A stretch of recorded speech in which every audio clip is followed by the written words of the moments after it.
Cześć, dzisiaj pokażę, jak prawidłowo odkamienić ekspres do kawy z Lidla firmy Silvercrest. Jest to banalnie proste. Potrzebujemy po prostu zwykły ocet, ja akurat mam jakiś ocet z żabki i wodę. W instrukcji obsługi możemy przeczytać, że potrzebujemy 600 ml wody i 400 ml octu. Ja, zachowując proporcję, biorę 300 ml wody i 200 ml octu. Wystarczy. Nie potrzeba więcej. Wystarczy zwykły kubek jako pojemnik. Nie trzeba kombinować z jakimiś tam innymi pojemnikami. Jak mamy stwierdzić, że już zrobiliśmy 500 kaw, po których ekspres będzie się domagał czyszczenia? Otóż po włączeniu będą migały nam kontrolki tutaj od dużego i małego latte.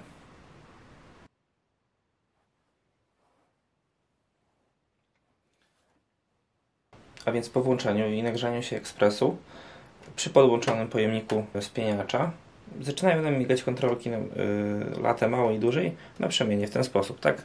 Dobrze to widać. Pułapka jest wtedy, kiedy nie używamy spieniacza, to wtedy te kontrolki się nie świecą. Tak, już wam przybliżę. Tak, te kontrolki teraz się nie świecą. Podłączam pojemnik i zaczynają migać. To jest taka pułapka, kiedy nie używacie spieniacza. Trzeba pamiętać, że kiedy robicie tylko espresso, bez mleka, tak, bez używania spieniacza, trzeba raz na jakiś czas go podpiąć, aby skontrolować, czy ekspres nie domaga się serwisu. Powinien on domagać się serwisu co około 500 kaw. Nie co około, tylko po prostu co 500 użyć, co 500 kaw. Niezależnie od tego, czy są to duże, czy małe kawy.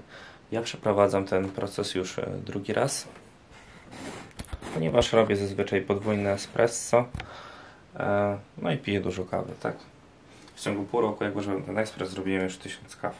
Ekspres domaga się serwisu już od 2 dni. Teraz tak, jak mamy podpięty spieniacz i chcemy go wyczyścić, on jest brudny w środku celowo, przed chwilą jeszcze było w nim mleko.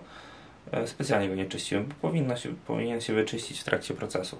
Przekręcamy go białą wskazówką, białym wskaźnikiem na clean, na dół. O tutaj, tak jak u mnie w tym momencie. Z pozycji takiej, w której go używamy, powiedzmy takiej, na sam dół. O, w ten sposób, nie przełamując oczywiście oparu, bo w środku mechanizm jest plastikowy. Mamy w tej pozycji spieniacz. No i teraz trzeba przygotować miksturę octu i wody. W naczyniu mam 300 ml wody, dolewam tylko teraz 200 ml octu i mikstura gotowa. Moje pół litra mikstury octu i wody. Przypominam, jest to 300 ml wody i 200 ml octu. Dolewamy do pojemnika, który jest wcześniej pusty. Oczywiście, jest to pusty pojemnik. Wlewamy.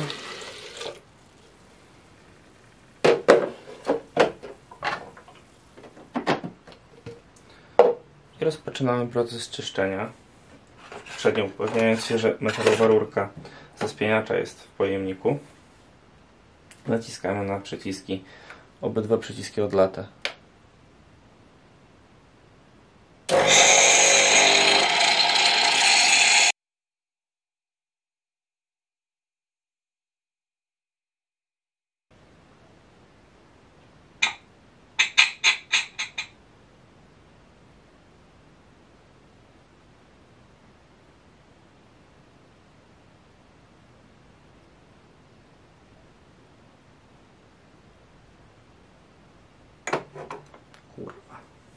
Po zakończonym procesie czyszczenia mamy takie właśnie 250 Kurwa mać, nie wierzę, najebałem octu na tu.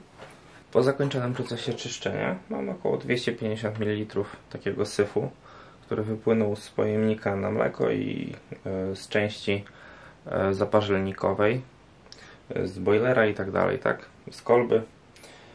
Polecam cały proces powtórzyć dwukrotnie. Wtedy mamy pewność, że to się lepiej wyczyściło.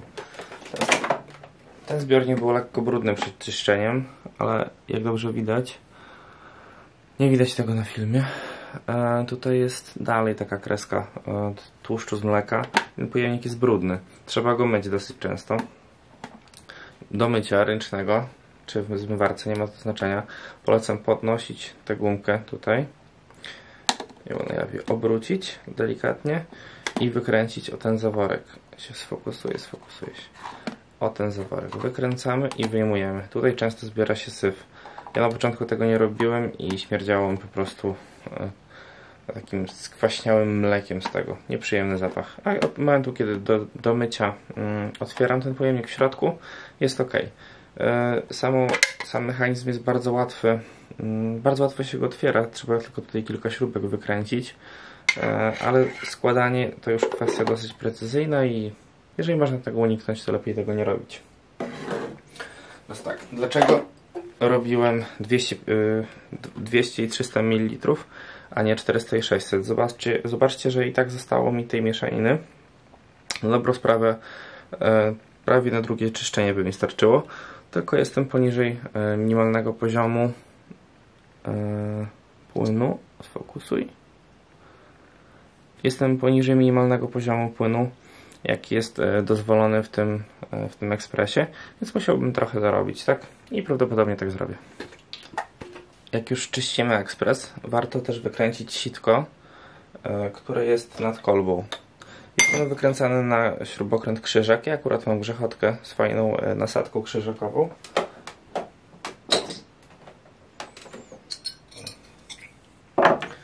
Polecam wykręcić to, bo jak możecie zobaczyć, nawet po procesie czyszczenia ta kratka jest brudna.